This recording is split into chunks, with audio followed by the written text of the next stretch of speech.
Andito tayo ngayon sa Barangay Holy Spirit, no? Tapos may isa tayo sinusuplayan ng mga na bakery, no? Ayan, bakery. Pasara na sila eh.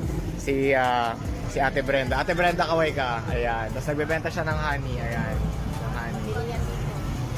Mabili, oh. Matagal na si Ate Brenda. Tagal ding nawala. Mga 2 taon, no? 2 taon po na mag-pandemic yata. Bago mo nawala. Tapos yung nagkaano kami ulit contact, tapos kumuha siya ulit. Ayan. Bakery. Ha? Nasira yung cellphone ko kung saan ano ng number. Yung number ko nasira yung cellphone niya. Pero buti nagka-contact kami ulit, nakasave pa rin yung number niya sa akin.